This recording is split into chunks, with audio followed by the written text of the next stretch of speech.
I know, right? Well, first time for everything. Welcome to Consensual Carnage. I'm your host. Shit, man. Like the podcast. The podcast. The podcast. I'm Maxwell Fierce. Pronouns are they, them. This is my co-host. Goddess Bats. They, she, he. All pronouns are fine. And today we have our lovely guest, Layla. Pronouns are They, she. Hello, everybody. And Layla has a very unique kink, which they like to be human furniture. That's me. When did you first realize you wanted to be like sat on? How much time do we got?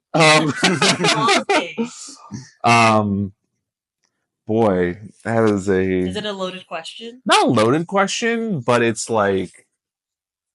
It started from like a really young age. I feel like Really? Yeah, like... And I think it's... I don't know. I don't necessarily subscribe to Freud, but maybe it's a Freudian thing. I don't know. But it's... I just know that for a long time I've had...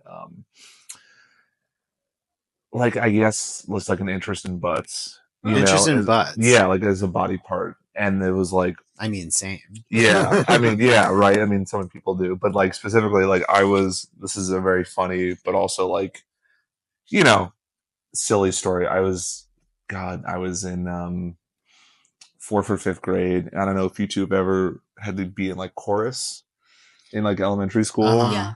But it was co-ed chorus, so it was like the girls and the boys, and I Right. sat behind a girl that I had a big crush on. Oh.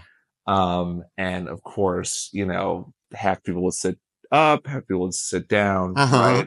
right? And I just remember at one point, I'm like 9 or 10, and I sat down, and my crush, this girl like stood up, and I was like, literally, my face was Yeah. right in front of her butt, just like dead center. Butt to face. And it was like, and I just Did you hear like stared angels right singing like, ooh? That's kind of what happened to me. So God, I wish. No, I just was like, I'm like 9 or 10. I was just like, I don't know if that's the first moment I ever like felt sexual attraction, but it might have been. Interesting. But I definitely like stared right at that butt, and then I do remember That's later doing something to me.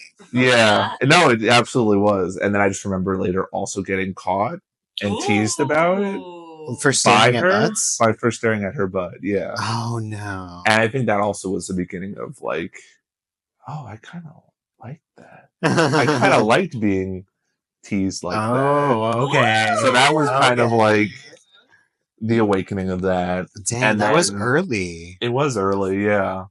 I can So- definitely like pinpoint things in my like in hindsight Mhm. that were like I obviously had kinks at an early age, but Mhm. I didn't realize for a long time. Mhm. Were you actually like conscious at the time?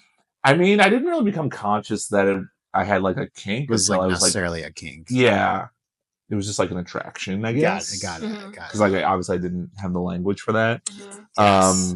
It wasn't until like I was like 13, 14 that I started like finding out like what femdom porn was, Mm. and I discovering like kind of like specifically like face sitting porn. Okay. Like that was like the first like porn that I actually ever saw and was like, oh, this is actually really hot.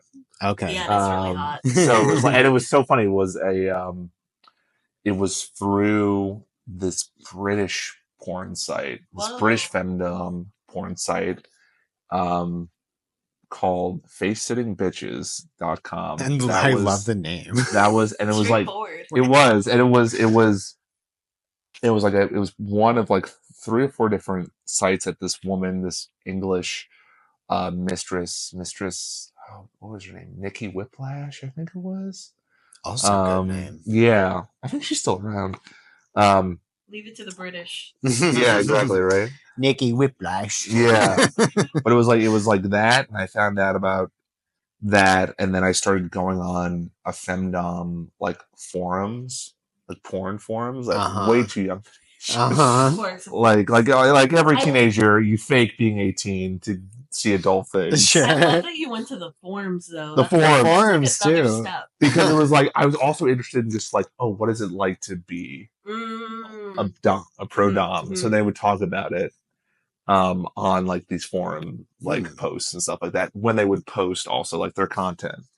It was kind of like, I'm not gonna say it was like OnlyFans, but it was similar just in the sense that like they would shoot something for their website, then they would post it on the forums for people to like go check it out. The equivalent for the day. The equivalent of like honestly, it was like Reddit or Discord or Twitter. I refuse to call it X. Sorry, fuck you, Elon.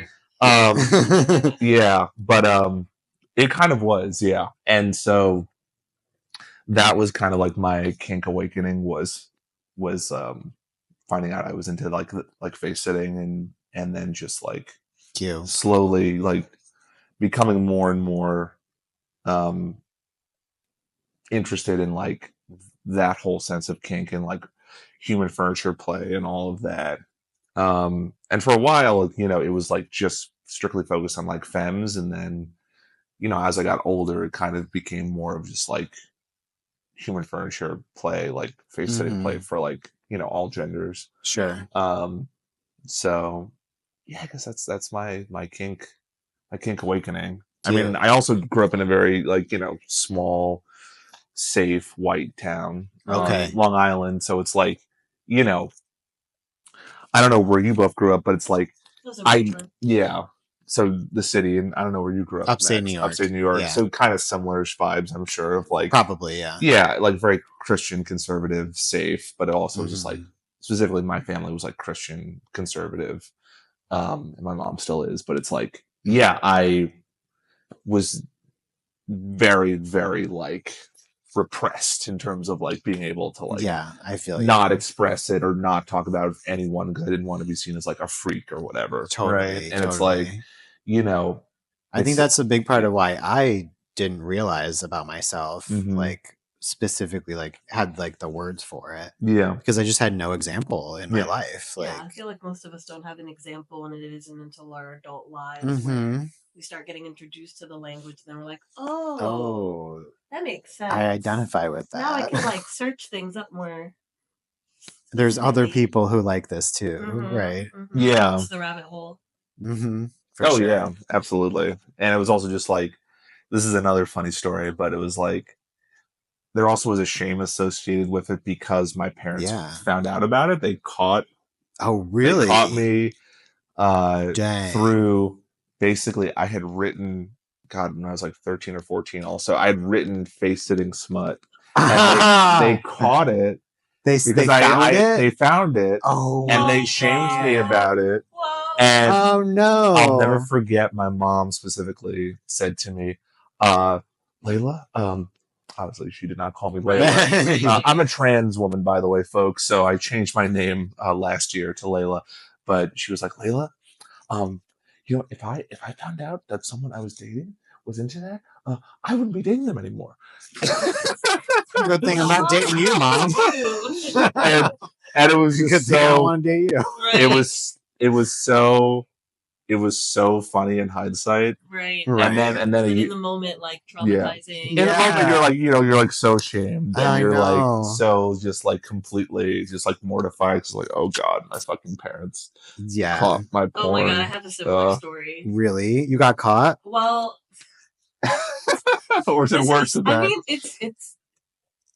I was like, I developed my breast at a young age. Like I was in elementary school, and I just remember like. Well, that makes sense because I feel like AFAB people go through puberty earlier than AMAB people, right? Yeah, I mean, some of them I liked it. I was like in 5th grade though. Yeah. Usually people start developing around 6th or 7th grade. Okay. Because I was one of the only femmes with big boobs who wasn't left back or held back. But anyways, long story short, I found a lot of videos online, and I was like, I want to record myself. So I recorded a video with the webcam, and my dumbass posted a private video on YouTube of it. On YouTube? On YouTube? Private video, but it was on the family YouTube. But I don't know why I didn't think my mom would see it, because she didn't really know how to use YouTube. Right. She stumbled upon it. Oh my and God. was like, who saw this? Why did you do it? Like, how did you see it? How old were you? I was like maybe 9. 9? But again, I developed early. Right, so whatever right. age you are in 5th grade, maybe I will fix that. But yeah, like 9 or 10. Yeah, I was young, and that was like what started my journey in therapy. My mom was like, something's wrong here. Turns out I just really wanted to do porn. Yeah, it turns out you're just being your authentic self. Yeah, it's crazy to look back at that memory, because I'm like, wow, it is so funny. I wanted to jiggle my tits in front of the camera. And I've told this story before, but when I was like maybe like 11 or 12, I was drawing girls like tied up, and I used to actually like masturbate to the drawings I made of girls tied up. That seemed. I had no idea why. Like, I didn't know why I was doing that. I was just like, I don't know, this is hot. See, that's the question I've always asked, like, smut artists, is like, do they like masturbate to the stuff that they produce? I did. Well, at the time, it was like internet porn was kind of in its infancy, so like I didn't have a lot of options, so I just used my mind. Yeah. See, I made my own porn. See, I was making porn too. It was just art. I was not. I was consuming porn. I was searching it out actively. Yes. At 13, 14 years old. Oh, yeah. I mean, believe me, I was doing that too. Yeah, I mean, I think that's what most of the kids doing. Yes. Mine was just coming in like beep, beep, beep. Very slow. Yeah. See, once we got high-speed internet, it was over. Right, it was over. Once we got past we got rid of dial-up. We got Optimum. Oh yeah. Online. That was it. Yeah, that was it. Got real scary online. Yeah. Well, we are kind of like our generation, because I think we're all millennials, right? Mm-hmm. I think so. Because like we're kind of the last generation that like knew the world before the internet. I know. I feel very privileged to have had that. Yeah. Yeah. No, me too. No, I feel very happy that I got to grow up like without having a cell phone or a screen constantly. Or using AI for school. Oh my Jesus God! Christ. Don't. Or like, oh God, like social media in high school. I feel like would have ruined me. Yeah. No, social media, but also just like specifically Gen AI as an artist. Oh yeah, who's had their art stolen by Gen AI, like what bullshit, and I've seen it. That's crazy. Yeah, fuck Gen AI, and don't fucking use it, folks. Please, I'm begging you, please. ChatGPT, Dolly, any of those fucking things, like that fucking. Did you all see that? Obviously, the Studio Ghibli fucking shit that was like a couple weeks ago. No.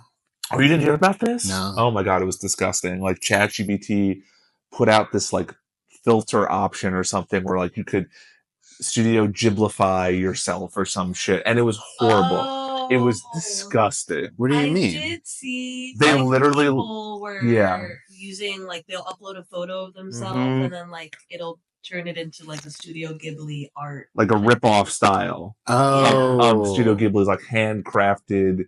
Decades upon decades, like in-house style, and ChatGPT just, clearly they had ripped, all of the Studio Ghibli shit, put it into their system, and they were just like, oh, put in a prompt, and we'll Studio Ghiblify. I mean, this is nothing new. Like corporations or like big business has been like monopolizing, art since the beginning. Yeah, the problem with Gen AI stuff, though, specifically, and the reason why I hate it so much is that it's getting rid of people's jobs. That's the thing that really pisses me off. Is people are on top of the theft. Yes, as previously mentioned, but just like the fact that there are people out there that are not paying artists to make stuff because they're going to Chat GPT or Dolly or whatever the fuck and spewing out garbage. Mm-hmm. No, I know. As a substitute for paying artists a living wage or even paying them something to create something that's actual art. Because all this Chat GPT shit, it's not art. No, it's all made by machines. And that's honestly, it's like, it's so important, even with stuff like, porn, even with stuff like sexual imagery, because that's another thing too, right? I know they're trying to bring in AI and porn, and I'm like, oh no. Because that's another thing. This feels weird. Because here's another thing about that. There's no content filters or moderators on these Gen AI image generators. So you have so much child abuse imagery being produced. You can do that? Oh, absolutely you can. But I feel like on the generators disgusting. that I've used, like if you put anything that's like sexual or anything, it'll be like, oh, that's against our policy. Oh, DeviantArt.com will say otherwise. Tumblr.com will say otherwise. There's stuff out there. Maybe it's not real humans, but like drawings. No, yeah. It's like it's pretty bad. And it's just like that's the thing. It's like there's no human behind it making that drawing. There's no filter. There's no consciousness. Mm-hmm. There's no someone stopping and being like, maybe I shouldn't draw this. Mm-hmm. Maybe I shouldn't make this, right? There's just like there's something so just disgusting, inherently disgusting about that. And honestly, like it's eerie too. It does feel like a form of also like techno-fascism in a way of like taking an art style like Studio Ghibli that is handcrafted and flattening it and stealing it and just turning it into something that is that it's just like that's trendy, right? It's stealing the aesthetics of something and using it for evil purposes. Like the White House, like Trump's administration used a fucking ChatGPT Studio Ghibli thing to portray like them like arresting an undocumented immigrant. Are you serious? I'm 100% serious. They posted on Twitter, and there was also white supremacists were going to speak at NYU, and they posted this horrendously racist, like Studio Ghiblified poster of these 3 white people with fucking halos around their head, and then 3 racist depictions of like black and brown people with knives above them to talk about like illegal immigration or some shit like that. We were talking about this disgusting imagery. So it's like there's no so creepy. There's no thought, there's no consciousness when people just type words into a prompt and just get spit out garbage. That's not art. It's like And that is why it's like, even especially with like sexual expression and gender expression as a trans artist, it's so important to like understand that like art is something that anyone can do. Yeah. Like I hear an argument sometimes from people that's like, oh, Gen AI has democratized art. What the fuck are you talking about? Anyone could always make art, whether you're rich or poor. Yeah. You can make art with your hands, anything, like that argument makes no sense to me. Like when people, even artists use that. Yeah. I've talked to a couple of artists that like, oh, well, I mean, if you could argue literally the act of being alive is an art form. Yeah. Yeah. So just existing, you're art. Yeah. You can't get away from it. It's human expression. You can't democratize it because it just is being alive. Yeah. I mean, and that's a whole like, other philosophical question, but I'd rather have that discussion than like, oh, well, I'm just lazy. I'm just going to fucking just type a, big titty goth girlfriend to, Dolly and, get this piece of bullshit, Yeah, it's like, tap off to it. Yeah, exactly. And it's just like, I don't know. It's so, we've gotten off on such a tangent here, but I think ultimately it's like with sexual expression, especially sexual art, whether it's live action or drawn, I think it's just important to remember like the humanity behind it. Yeah. I mean, that's kind of in alignment with our brand and like what we're trying to do with Consensual Carnage. We want to bring like more realism back into it. Yeah. And put the consent in the forefront of what we're doing. Yeah, absolutely. I mean, if there's not consent, it's just sexual assault, at the end of the day. This is the truth. So, yeah. And it's, I don't know. That's the thing. It's like, I definitely would say like, I definitely enjoy sex. Don't get me wrong. But I think I kind of, as a trans queer artist, I think expressing my sexuality through kink, I kind of find more fulfilling at this point in my life. Yeah. Sure. And I get a much more like sexual satisfaction from it. Yeah. To be honest, and like, so face sitting and human furniture play is just like, I think for me, the reason why I love it so much is just like being a human extension of another human or multiple human beings' bodies is just so thrilling and it's so satisfying. You know, to kind of both give up your own sense of control, give up your body for someone else to kind of like use as they will. But also at the same time, remember that like you need to be kind of like focused and be kind of like sturdy for this person or for them to use you as furniture. Yeah. You know? I never thought of it like that, but it's pretty cool when you put it that way, like being an extension of somebody in that way. Yeah, for sure. It is hot. More people should try it. I mean, it's really hot, folks. Yeah, no, I don't know, because it's like I've done things where it's like someone has or guess I've laid flat on like a couch or a bench or a floor, and then like people, like 2 or sometimes 3 people will like fuck on top of me. Oh. You know, and I will kind of like either just lay there flat or I'll like service them, you know, with my hands and my mouth and stuff like that. And that's always fun. And then you know, also sometimes it's just fun to just like, you know, get on your hands and knees and just like have someone just sit on you or use you as a footrest or Yeah, it was really great using you as a table so we could play Uno at a party. Oh yeah, yeah. No, that was the first time I'd ever been a play party table in that way, so that was very fun. You were a card table. I was. What is like? Do you know what's your average on like how long you can be still for if you were doing furniture play? That's a good question. I've never been like timed. Right. I feel like that's not the point. So but yeah. I wonder if you could like even quantify time. Yeah, that's an interesting question because I don't really quantify it by like length. I just quantify it by like until someone's done with me. So do you ever find that you're just like pushing yourself to sort of get to the end of whenever someone's done with you?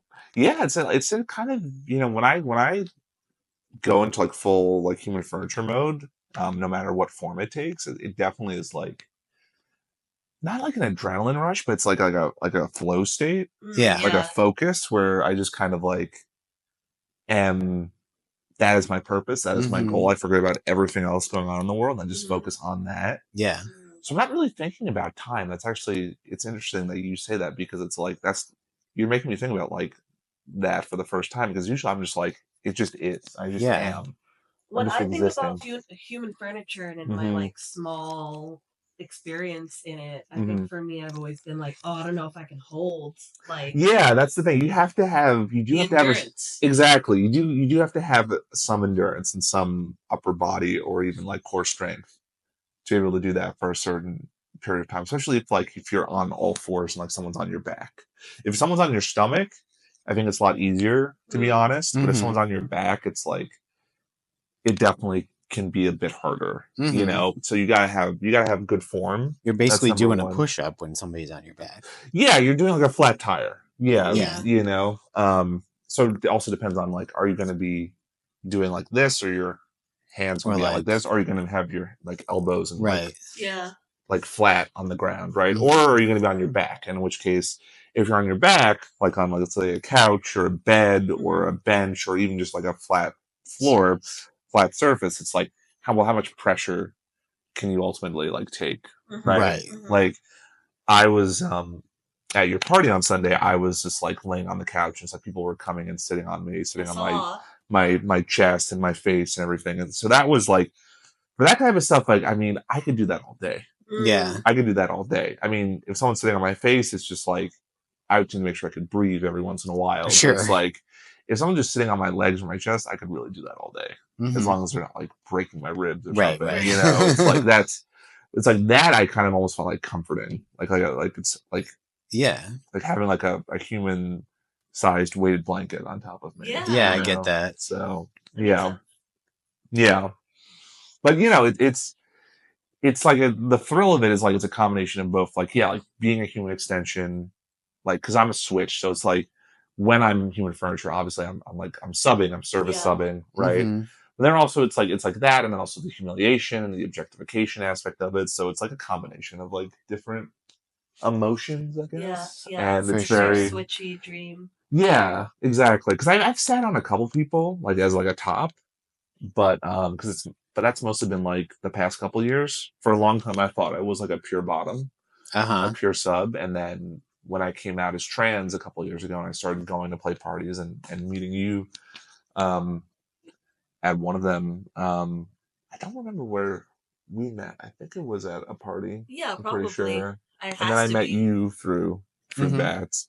But yeah, it was just like that's when I started doing topping and doing like dom stuff because I had remembered all these skills that all of these like doms that I had played with in the past had um kind of taught me, Yeah. and Yeah. I'd learned from them.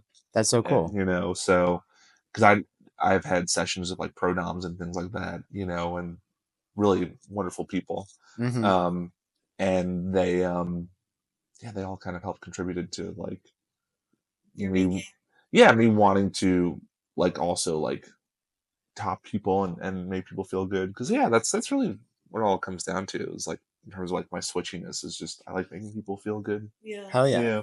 Do you have any like top leaning kinks or activities that you enjoy the most? I mean, I do like sitting on people like human furniture stuff as a top. That is Yeah. fun. That is Cute. definitely fun.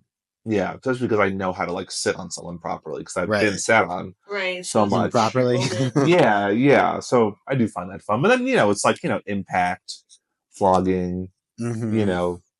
strapping, that type of Mm-hmm. stuff is always fun as like a top. So Cool. yeah. I guess you would call me like, service top, I guess is the term. So yeah. Or at least service switch. Yes. Service switch. Service switch. Yeah, let's not forget. Yes. Yes. People Cool. say like, oh, there's a joke in the trans community that's like, oh, where's all the tops? It's a tops shortage, and it's like, well, just find some switches. They'll top for you. Yeah. There you go. That's fair.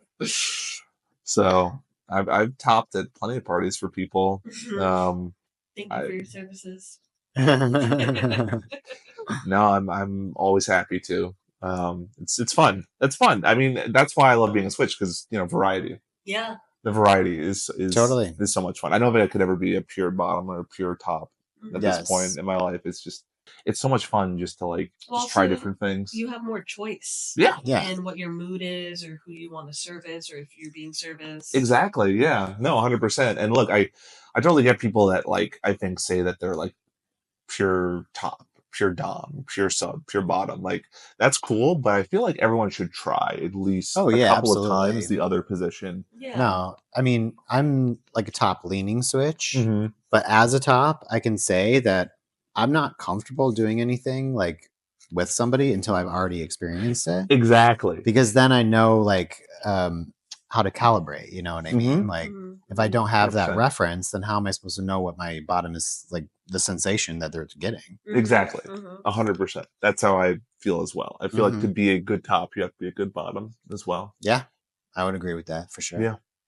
And I think that's the thing I think a lot of queer people also realize where it's like where you feel like unfortunately there's a lot of like cishet men that don't understand like that in DS situations like being a dom is not about just like abusing someone. It's about taking care of them. It's actually the opposite of that. Yeah, exactly. And I also think that a lot of people don't understand that being a dom is also being in service. Yes. It's not just like you are getting the service. Yes. You're being in service to somebody else. Exactly. Yeah. And so that they can vice versa. How it can look different in each dynamic. Absolutely. Absolutely. I think it also tracks that like queer people tend to be more switchy because I feel like especially if you're non-binary or trans, if you're poly, which all these things are pretty common in queer community, why would you be black or white when it comes to, dynamics or sexuality either? Exactly. Yeah. It makes sense. We're all a little switchy. Yeah, we're all a little gray area. And it's just more fun. I feel like that's another thing is that I think kinky sex should be fun. It's absurd. No, It's sex should be inherently fun. absurd. Like, Yeah, sex. why should be make it fun. strict? Like, that's ridiculous. I mean, sex was just purely procreation for thousands of years, and then it slowly started to become. At least that's what they say. That's what they say. But it was like, I feel like as humanity evolved, sexuality obviously evolved, and how we talk about sex, and how we express ourselves sexually, and it's like, now at this point, it's like, sexuality is and being sexy. It should be fun. Yeah. It doesn't need to be so serious. Yeah. You know, I feel like. Well, I feel like that's just a product of like, you know, monogamous heteronormative society, which like does want to put things in boxes. Yeah, they love boxes. They love them boxes. I mean, unfortunately, queer people also sometimes love boxes too. So it's not exclusively true. But I feel like queer people, instead of trying to like place something in a box, they're almost like ticking boxes. Yeah, like different box. Giving yourself a label and to be, you know, because look, sometimes like I get it, labels can be good. Sure. I mean, I label myself as language, understanding. Yeah, exactly. A label is an identity. But exactly. But I feel like it's the difference between owning an identity and having somebody project an identity on you. Yes. Totally. But at the same time, I also feel like I think labels and identities are more fluid than we think they are. Yeah, they should be. I mean, human beings are fluid creatures, so it makes no sense for it to not be fluid. Yeah. And I think we have to also be like open to that too. You know, to other people. Right. Evolving and changing alongside us, you know? Yes. Because sometimes we, especially like in the kink and queer communities, sometimes we, I don't know, I don't know if you all have ever heard of the term gold star gay or whatever, you know, and it's like that type of stuff just never made sense to me because it's like, who gives a shit about that type of stuff? No. Well, at that point, you're bored and you're kind of just like, well, how can we like be better? Or, you know, almost like putting yourself in a tier system. Yeah. Like there's no reason to police people's queerness, you know? Like bisexual people already get erased so much. It's like, you know, it's like, what's the joke? Bi men, everyone thinks they're gay, and bi women, everyone thinks they're lesbians. You know, so or straight, just doing it for attention, or just doing it for attention. It's a phase. Yeah, exactly, just for the male gaze. It's all for the male gaze. Yeah, everything gay or in the universe is for the male gaze. Everything, obviously, yes. Right. But no, no. I think just like I don't know, kinky, and just like play in general is just so much fun. Yeah. You know, in the past couple of years since I've like started coming out to parties and joining the community. Yeah. And feeling sexy enough and confident enough to do that. I think it's just been so satisfying. That's great. So I'm sure I don't know because I don't really know your Chooses story in terms of like how you entered the scene. I kind of would be interested in that. Yeah, I mean, I don't know if you talked about it. I feel like I sort of entered sex parties at like 19, 20, 21 with my first partner. But we were going to like Pendulum and all these places that don't exist anymore. And I never liked the vibes there. I did go to Submit back in the day when they were in their the first location. Yeah. That was probably the only party I returned to twice. Submit was the only party that I really returned to with friends. Then I took a break from parties in general because I didn't know you could volunteer and they were expensive. Yep. And I didn't return until after the pandemic because of Max, actually. Oh, okay. Yeah. Nice. And I started my play party journey like basically my relationship at the time opened right before the pandemic happened. And then once the pandemic hit, we were like, okay, so we're not going to do that for a minute. Is that when you realized you were poly? Was that moment? Or is it just like just non-monogamy at that point? Initially, like we were just opening our relationship. Just like non-monogamy, basically. Okay. And the relationship that I was in at the time, we started monogamous. Okay. For about 2 or 3 years. And then we decided to open our relationship. Got it. So it was like a progression in both my relationship and then also like into the play party scene. Nice. And my partner at the time got a job at a sex positive space. Yeah. So it just kind of made sense. Like I started going to the parties that she was producing and I started helping out there. And then, I was just going to the party so often that I started just like working there essentially. Hell yeah. And then that led to producing my own parties. Yeah. Mm-hmm. We love that. Yes. But yeah, when did you both realize that you kind of wanted to be poly as well? I think that was something that just happened naturally. Like, I guess, I think I've also answered this before, but this is one of those things that I knew like earlier in my life because of a movie that I saw. Oh, what movie? The Doors movie. It's like an Oliver Stone movie. With I don't know if you're aware. Yes, with Val Kilmer. Jim Morrison. Jim Morrison. You Yes. have to watch it. You haven't seen it? Okay, cool. Rest in peace, Val Kilmer. Oh, he was great in that movie.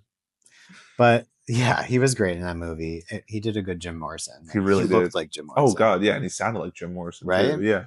But in that movie, the relationship he has with his partner is like poly-ish. Like they are poly, but it's kind of the version of poly where you don't talk about it. Like they did see other people like in the movie. It was part of the plot line. Yeah. But it wasn't like the form. It was in the 60s, so you know it wasn't the form free of poly. Love. It was more of a free love thing than like a responsible poly relationship. Yeah. However, that was the first time I ever saw any like example of like any type of relationship outside of the norm. And when I saw that movie, I was like, that's something you can do. Like, I want that. And that's kind of where it ended for years. Cause like, I knew it's something that I wanted, but I didn't have any examples in my life. And everybody that I met, they were monogamous. So I was monogamous. And it wasn't until later in life when I, you know, decided to open my relationship where it just made it seemed obvious that like, this is something that I wanted. And then the more I did it, the more I realized that like, I'm not monogamous at all.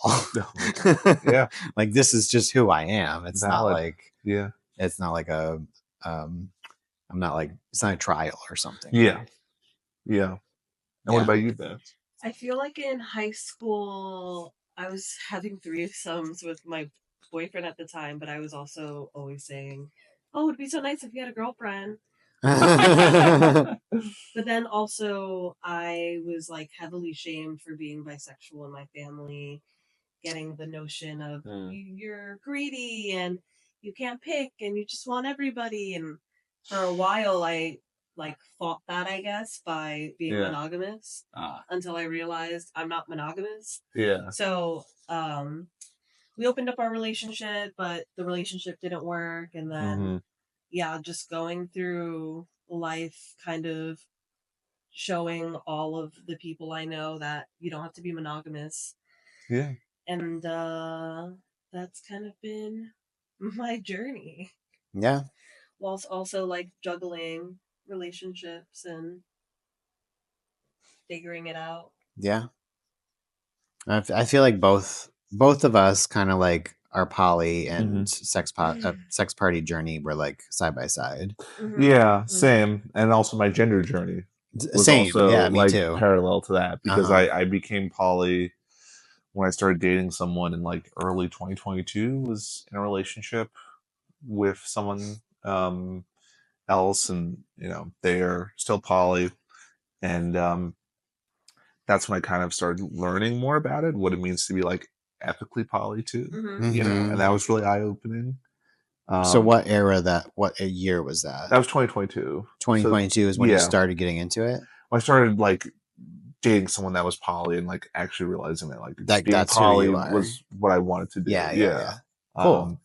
And did you start reading like books and stuff? I did. They started sending me articles as well that I started reading, and that was really good, and that really opened up my eyes to like what type of poly I wanted to also be, because eventually we broke up, and then I would be in another poly relationship about a yearish later after, and that one was you know, I think more successful, to be honest. And I think it also showed me like the type of polyamorous relationship I wanted, which is basically, you know, we were both seeing other people, you know, and then we would, you know, see each other, and you know, and it was like our time away was important because when we came together we felt stronger. Sure. You know, and you know, for me, the type of poly that I kind of subscribe to, I guess, would be like kitchen table poly, where it's like I kind of allow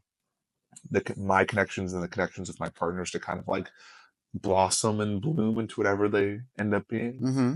You know, Yeah. and not try to like force it to be one thing or another. Yeah. You know, and just kind of allow it to just kind of grow into out of whatever seed it kind of starts more at organically. More organically, yeah. Like, we are this. Right. Yeah, we're that. Yeah, putting a label on it immediately. You know, like letting kind of what it ends up being, whether it's more platonic friendship or play partner or romantic partner type thing. You know. I think this is the beauty of poly, which is like the beauty of poly. Our relationships are also more just multifaceted, but also in depth.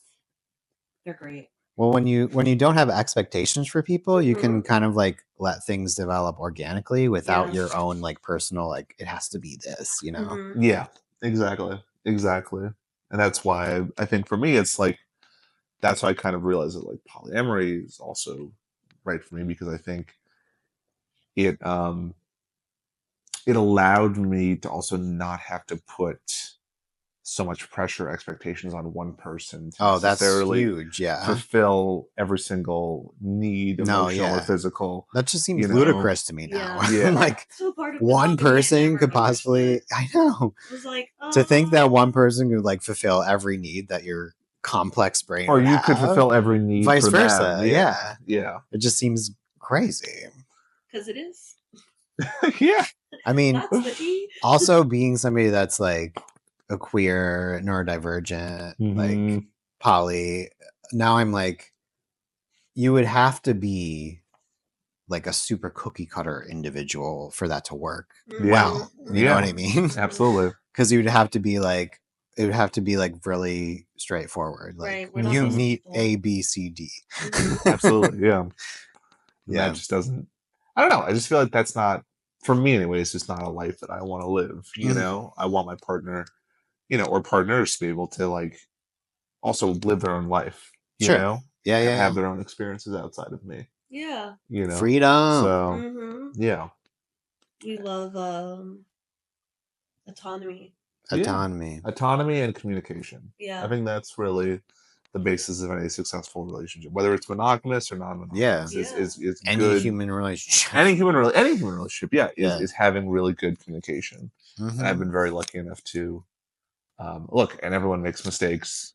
I've made mistakes. We've all made mistakes, but at the same time, like always focus on having good communication, right? In terms of relationships. That's key, really, and friendships and all of that. So yeah, for sure. Okay, first one. Where's the craziest place that you've done it? Craziest place that I've done it. I mean, that's a good question. I mean, you're crazy. My crazy. I mean, look. I mean, this isn't necessarily crazy, but I did get, my whole body used as a human like sex cushion at a vampire themed play party. I mean, while the soundtrack of Vampire I think a lot of people might consider that crazy. Played in the background. That's awesome. And two people were like, fucking on top of me, and it was very, very hot. So. Hell yeah. Yeah. That's a good one. I can't say I've done that. No, it was very fun. Cute. It was very fun. And also that's one of my favorite games, Vampire the Masquerade Bloodline. So it was like I immediately clocked the soundtrack when it was playing. I literally like in the middle of the scene, I was like, "Is this this song from this game?" And the person that curated the playlist was like, "Yeah." Hell yeah! Oh shit! It's always cool funny when you're at a party and you're like, "Wait, is this from that thing?" And you're like, "Yeah, it is." It's like, huh. Okay. Yeah, it was cool as fuck. Yeah. Nice. That was a fun time. Cute. Do you have a favorite brand that you get either like clothes or accessories from?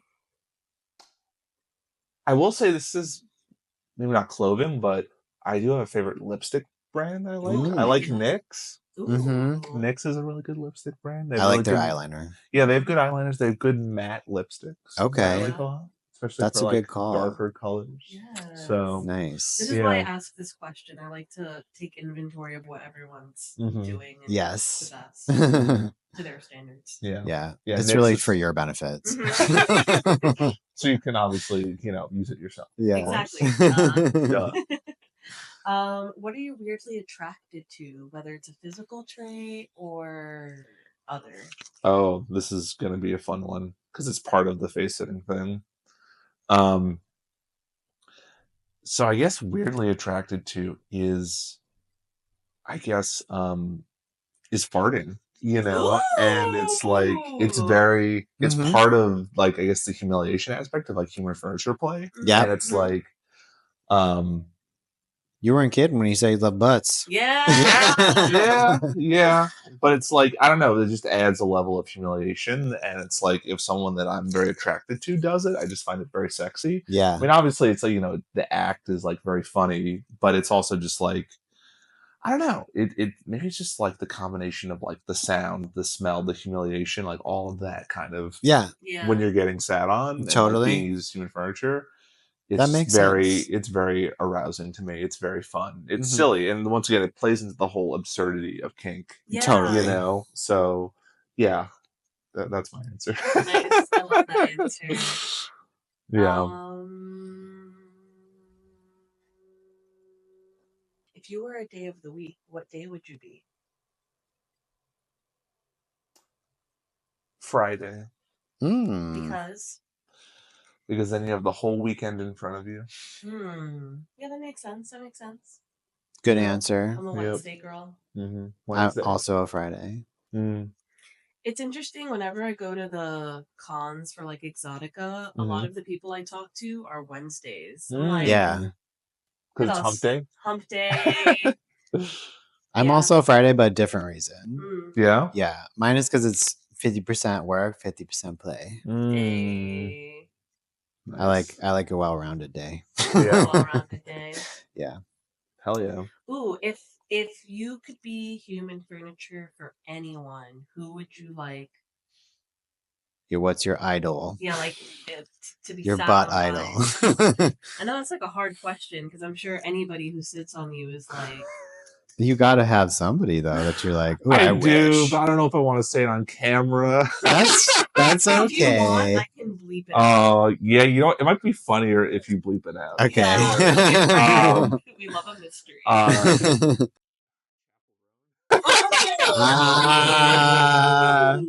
You see, this is gonna be good because everyone's gonna be like, "What did they say?" Yeah. We know.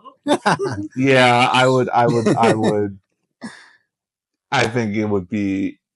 I don't know. I had a dream about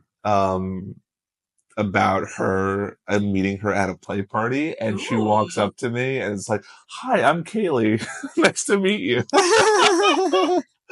And just like that was the end of the dream. Is that her real name? That's her real name. Yeah. Oh, okay. Yeah. Okay. And that's so funny.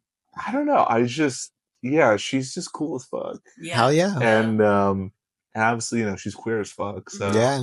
I feel like if anyone out of all like the famous celebrities, I feel like she would actually do that for someone, or like she would use someone as human furniture. I feel like, I don't know. She should bring you on tour. Yeah. Do a little moment with you.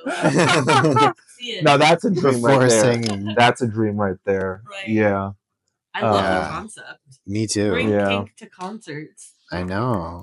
Yeah, I saw Peaches did it when I went to the Peaches concert. Oh shit. Yeah. Oh shit. Hell yeah. They had trans and like masked go-go dancers like circling around the whole time. Yeah, well, now that I think about it, Kim Petras has a pretty gay theatrics. And then when I saw Cobra at that place that people go to, the Red Rocks Amphitheater, she did some like whips and spanks and had like some kinky moments. There's a really cool band called Lords of Acid. Oh, of course I know Lords of Acid. Yeah. They have a song about face sitting that's very fun called "Sit on Acid," and the lyrics are just basically just like sit on my face. Yeah, I'm gonna sit on your face. I know it well.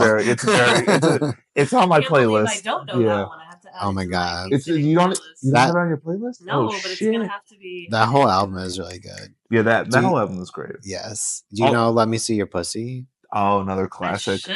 know it. I feel I'm gonna put that on the Queer Euphoria playlist. Yeah. You have to. You have to. It's really You have good. to. Okay, perfect. But yeah, no. Yeah, I think it would be a fun time. Hell yeah. It'd be a fun time. Thank you for sharing. Yeah. Being so vulnerable with us today. You're welcome. Even though that answer is going to be bleeped out and you're not going to know who it is. You're going to have to guess, viewers. Yeah. Leave it up to the imagination. You gave quite a bit of clues, though. It's not Lady Gaga, though. I'll just say that. So there's your hint. That is a big hint. It's not her. Yeah. But you just have, billions of other humans to think about now. Well, cool. Thanks for coming on and hanging out with us. Yes. Yeah, absolutely. Thanks for having me on. This has been really fun. Absolutely. It's been really lovely doing the podcast just in general. Thank you. I appreciate that. Yeah. All right. Signing off. This has been Consensual Carnage. Yeah, that was cute.